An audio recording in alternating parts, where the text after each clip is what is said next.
സർവേയുടെ ഭാഗമായി രണ്ട് അധ്യാപകന്മാർ ഒരു ഒറ്റപ്പെട്ട ഗ്രാമത്തിലെത്തുന്നു. കാടും കല്ലും നിറഞ്ഞ ആ പ്രദേശത്തിന്റെ നടുവിലൊരു വീട്, ചിതറിക്കിടക്കുന്ന നിശബ്ദതയും ഭയവും നിറഞ്ഞത്. അവിടെ അവർ നേരിട്ടത് ഇമാജിൻ ചെയ്യാൻ പോലും പറ്റാത്ത കാര്യങ്ങളാണ്. ഇത് ഒരു ത്രില്ലർ എന്നതിലുപരി മനസ്സിന്റെ ആഴത്തിൽ ചെന്ന് അസ്വസ്ഥതയും ദുഃഖവും നികരെയൊഴിയുന്ന ഒരു അനുഭവമാണ്. ജേണോസ്കോപ്പിലേക്ക് എല്ലാവർക്കും സ്വാഗതം. ഇന്ന് നമ്മൾ ചർച്ച ചെയ്യുന്നത് ഇന്ത്യയിൽ നടന്ന ഒരു യഥാർത്ഥ സംഭവത്തെ ആസ്പദമാക്കിയുള്ള ഒരു ഹൊറർ സിനിമയെ കുറിച്ചാണ്. 2020 പുറത്തിറങ്ങിയ വെൽക്കം ഹോം എന്ന സൈക്കോളജിക്കൽ ക്രൈം ത്രില്ലർ ആണ് ഇന്ന് ഞങ്ങൾ നിങ്ങൾക്ക് മുന്നിൽ അവതരിപ്പിക്കുന്നത്. മഹാരാഷ്ട്രയിലെ നാഗ്പൂരിൽ നടന്ന ഒരു യഥാർത്ഥ സംഭവത്തെ ആസ്പദമാക്കിയാണ് വെൽക്കം ഹോം എന്ന സിനിമ രൂപം കൊണ്ടത്. ഈ ഹിന്ദി സിനിമ സംവിധാനം ചെയ്തത് പുഷ്കർ മഹാബലാണ്. സർക്കാർ ഉദ്യോഗസ്ഥരായ അനുജയും നേഹയും സർവേയുടെ ഭാഗമായി ആൾതാമസമില്ലാത്ത ഒറ്റപ്പെട്ട പ്രദേശത്ത് ഒരു വീട്ടിലേക്കാണ് എത്തുന്നത്.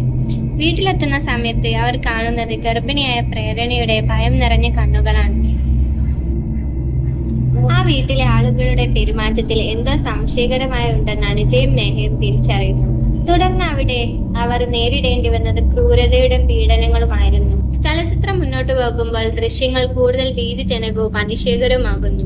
പച്ചയായതും എന്നാൽ വളരെ കഠിനമായ കഥാ പശ്ചാത്തലമാണ് മറ്റു ഹൊറർ കൊമേഴ്ഷ്യൽ സിനിമകളിൽ നിന്നും ഈ സിനിമയെ വ്യത്യസ്തമാക്കുന്നത്. പ്രേരണയെ ബന്ദിയാക്കി വെച്ചിരിക്കുന്നത് അണ്ണ എന്ന കഥാപാത്രമാണ്. ഈ കഥാപാത്രത്തെ ശശിഭൂഷൺ അവതരിപ്പിക്കുന്നു. അണ്ണ എന്ന കഥാപാത്രം ഞാൻ അടുത്തിടെ കണ്ടതിൽ ഏറ്റവും ഭീതി ഉണർത്തുന്ന വില്ലനാണ്. വികൃതമായ ശാന്തതയുമായി അയാൾ ആ ഭയം നമ്മളിലേക്ക് എത്തിക്കുന്നു. അവന്റെ നിശബ്ദത വാക്കുകളേക്കാൾ ഭീതിജനകമാണ്.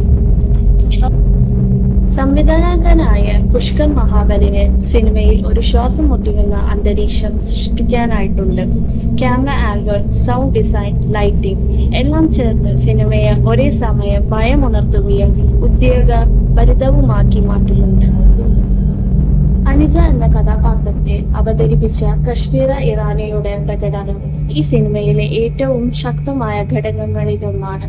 ഭയം, എതിർപ്പ്, നിരാശ ഇവയെല്ലാം അവർ അതീവ യാഥാർത്ഥ്യത്തോടെ അവതരിപ്പിക്കുന്നു. കൃത്യമായ ആവിഷ്കാരവും നിയന്ത്രിതമായ അഭിനയവും അനുജയുടെ വേദനയും ചിന്തകളെയും സിനിമയുടെ മുഴുവൻ ദൈർഘ്യത്തിലും പ്രകടമാക്കുന്നുണ്ട്.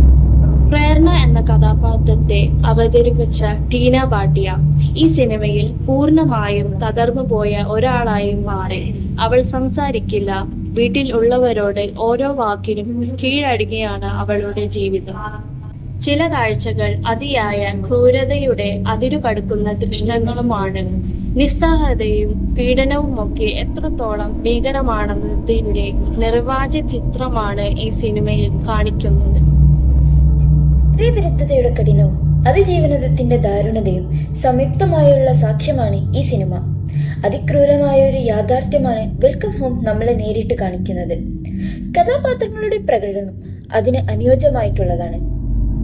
ക്ലൈമാക്സ് ഭാഗം മോചനത്തെ കുറിക്കുന്നുവെങ്കിലും അതൊരു ജയമല്ല, മറിച്ച് വേദന നിറഞ്ഞ ഒരു രക്ഷപ്പെടൽ കാഴ്ചയുടെ അതിരുകൾ താണ്ടി മനസ്സിന്റെ താളങ്ങളിൽ പതിയുന്ന വേദനയാണ് വെൽക്കം ഹോം.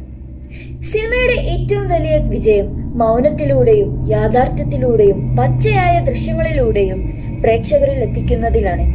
അതാണ് ഈ സിനിമയെ അത്രയേറെ ശക്തമാക്കുന്നത്. കഠിനമായ കഥാതലങ്ങളുമുള്ള ത്രില്ലറുകളെ ഇഷ്ടപ്പെടുന്നവർ ഈ ചിത്രം തീർച്ചയായും കാണേണ്ടതാണ്. എന്നാൽ അതിക്രൂരമായ രംഗങ്ങളും ദൃശ്യങ്ങളും പ്രേക്ഷകരിൽ മാനസിക പ്രശ്നങ്ങൾ ഉണ്ടാക്കിയേക്കുമെന്നതിൽ പ്രത്യേകം ജാഗരൂകരായിരിക്കുക. ഇത് ഒരു സിനിമയുടെ കഥ മാത്രമല്ല, നിങ്ങൾ ഏറ്റുപറയേണ്ടതായ ഒരു സത്യമാണ്.